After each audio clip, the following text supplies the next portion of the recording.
جیسے مولوی صاحب نے فرمایا کہ دو کو جوڑنا جو ہے عقد اسی کا نام ہے. تو سامعین محترم آیت مبارکہ جو میں نے پڑھی ان الحسنات یذہبن السیئات، اس کا ترجمہ ہے کہ نیکیاں جو ہے یہ برائیوں کو کھا جاتی ہیں. انسان جب نیکی کرتا ہے تو برائی ختم ہو جاتی ہے. تو لہٰذا جب بھی کبھی کبھار ہم سے کوئی گناہ ہو جائے، ہم سے کوئی غلط بات نکلے، تو فوراً جب ہم اس اسلام کے دائرے میں آئیں گے، ہم نیکی کرنا شروع کریں گے، تو انشاءاللہ ہماری برائی جو ہے وہ نیکیوں میں تبدیل ہو جاتی ہے. یعنی برائی ختم ہو جاتی ہے تو نیکی جو ہے نامہ اعمال میں لکھ دی جاتی ہے. تو لہٰذا ہمارے لیے ضروری ہے کہ ہم نیکی کریں. کبھی کبھار اس طریقے سے ہوتا ہے کہ ہم سوچ بھی نہیں سکتے ہیں کہ ہم کچھ غلط کرنے جا رہے ہیں، مگر ہو جاتا ہے، سہون ہوتا ہے. تو لہٰذا مسلمان جو ہے مسلمان کا آئینہ ہے. یہ اللہ کے حبیب صلی اللہ علیہ وسلم کا فرمان ہے، ایک مسلمان دوسرے مسلمان کا آئینہ ہے. تو لہٰذا ہم نے ایک دوسرے کی اصلاح جو ہے یہ ہمارے لیے ضروری ہے. تو لہٰذا اگر میں آپ کے سامنے کسی ایک بات میں غلط ہوں تو بھلے ہی میں آپ کا امام صاحب ہوں، آپ کا نماز پڑھانے والا ہوں، مگر آپ میری غلطی اس کی اصلاح کر سکتے ہیں. آپ میرے مقتدی ہیں. تو ایک پیر ہے تو مرید کے لیے بھی ضروری ہے وہ اپنی پیر کی اصلاح کرے اگر پیر صاحب کہیں کسی غلط راستے پہ جا رہے ہیں. تو لہٰذا کہنے کا میرا مقصد تھوڑا یہی ہے کہ جو آیت مبارکہ ہے اور ظاہر میں بھی اور باطن میں بھی، کہ کہیں ایسا نہ ہو کہ ظاہر میں ہم کچھ اور کر رہے ہیں اور باطن میں ہمیں کچھ اور جو ہے ہو رہا ہے.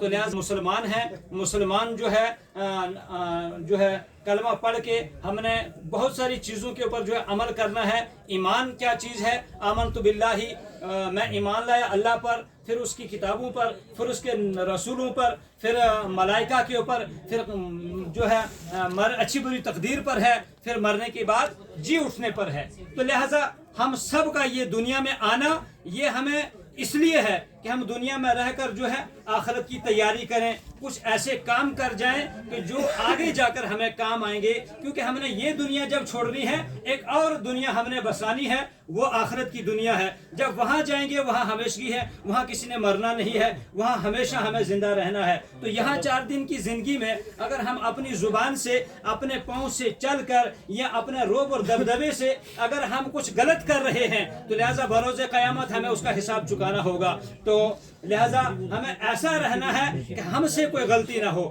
تو میں نے جو آیت مبارکہ پڑھی ان الحسنات یذہبن السیئات، کہ نیکیاں جو ہے برائیوں کو کھا جاتی ہیں، ختم ہو جاتی ہیں. یہ تب ہوگا ممکن جب ہم نیک کام کریں. تو ہم نے نیک کام کرنا ہے. تو لہٰذا یہاں پر بھی ہم سے شادی ہے، شادی میں بہت ساری غیر رسومات کام ہم کر رہے ہیں، بہت ساری غلطیاں ہم سے ہو رہی ہیں، ہم تو نہیں سوچ پاتے ہیں. ایک بات یہاں معاشرہ ہیں، معاشرہ عبدالغنی صاحب اللہ تبارک و تعالیٰ ان کو جو ہے ان کی عمر جو ہے دراز فرمائے. یہ بڑی اچھی سوچ رکھنے والے ہیں، اس علاقہ کے سرکردہ ہیں، اور ہم ان کی بڑی جو ہے ہم جامع مسجد جو ہے چانا کی جو کمیٹی کی یہ ہم نے جو ہے بڑے رکھے ہیں، وہاں پہ سیکرٹری ہیں. ہر حساب سے چاہے دین کا مسئلہ ہو سر یا پھر دنیاوی حساب سے ہو، سیاست کے اعتبار سے بھی، اپنے برادری کے حساب سے بھی ہم ان کو یہاں پہ جو ہے سب سے بڑا مانتے ہیں اور ان کی بات کے اوپر چلتے ہیں. مگر اب شادی کا مسئلہ ہے، بچی کا مسئلہ ہے، اگر کسی قسم میں بہت ساری ایسے جو ہے ہم غریب کو سر کہنا چاہتے ہیں، غریب کے گھر میں شادی ہوتی ہے تو ہم اگر بات بھی دیکھتے ہیں تو ہم اس کو روکتے ہیں. اس لیے روکتے ہیں، ہمیں اس سے کوئی مطلب نہیں ہوتا ہے کہ یہ غلط کر رہا ہے، گناہ اس کے سر ہوگا. مگر جب یہ بیچارہ غربت میں آ کر پیسے کسی سے ادھار اٹھا کر جب اس میں پھنستا ہے تو اسلام اسی سے روکتا ہے کہ بھائی ادھار اٹھا کے آپ ایسا کام نہ کرو دکھلاوا. تو یہاں ماشاءاللہ تو یہ حضرت کے پاس جو ہے سرمایہ بہت ہے، مگر ہم یہ چاہتے ہیں کہ ان کے گھر سے بھی ایسی ایک بات نکل آئے کہ جو عوام پبلک کے لیے. ابھی مجھے کہتے ہیں یہاں ماشاء اپنے گانے بجانے والے بلائے ہیں، اس میں جو ہے ہم آزاد ہو گئے. آزادی نہیں ملتی ہے. ایک آدمی اگر غلط کر لے گا تو دنیا کو آزادی تھوڑی نہ مل سکے گی.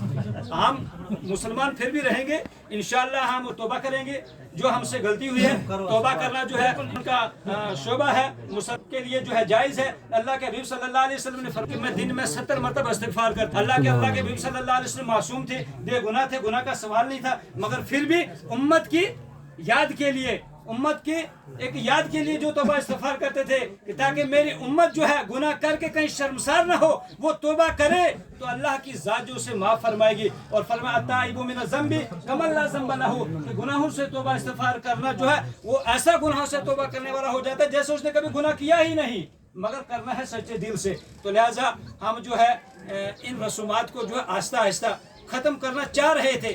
بات آتی ہے ایک مولانا صاحب جی ہیں، یہ غریب کو دبا رہے ہیں تو امیر کو کچھ نہیں کہتے. ہم من جملہ سب کو بولیں گے ہم آپ کے امام ہیں، آپ ہمارے مقتدی ہیں. بھلے ہی دنیاوی عہدے سے ہم سر کے سامنے، یہ جناب کے سامنے تو نہیں بول سکتے ہیں، معاذ صاحب کے ساتھ دیکھیے سبھی حضرات ہیں یہاں پہ. میں تو ایک ادنا سا ہوں، مگر دین کی بات جب ایک امام میں ٹھہرا، میں آپ کے فرزند ہوں، مگر امام جب ہوں تو امام کا مطلب ہوتا ہے تو میں آپ کے آگے ہوں. تو آگے ہونے کے ناطے جو ہے میرے پر فرض بنتا تھا کہ آپ کے سامنے کھڑے ہو کر دوسرے بولوں. ہمیں صحیح کرنے کی توفیق عطا فرمائے. اور آئندہ جو ہے جو بھی ہمارے ان شادیوں میں محفلوں میں اس قسم کی بات ہوتی ہے تو ہم توبہ استغفار کریں گے. سب سے پہلے مولوی کریں گے کیونکہ شروعات مولوی سے ہوتی ہے.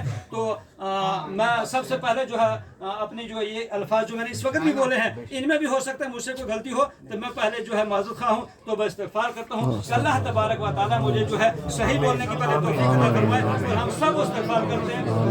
استغفر اللہ تعالی ربی من کل ذنب واتوب الیہ استغفر اللہ تعالی ربی من کل ذنب واتوب الیہ استغفر اللہ تعالی ربی من کل ذنب واتوب الیہ توبہ الہی. یا اللہ پاک پروردگار عالمین ہماری اس توبہ کو قبول فرما، محفل کو اپنے بارگاہ میں قبول فرما. لوگوں کے درمیان جو عقد ہونے جا رہے ہیں اللہ اسے قبول فرما.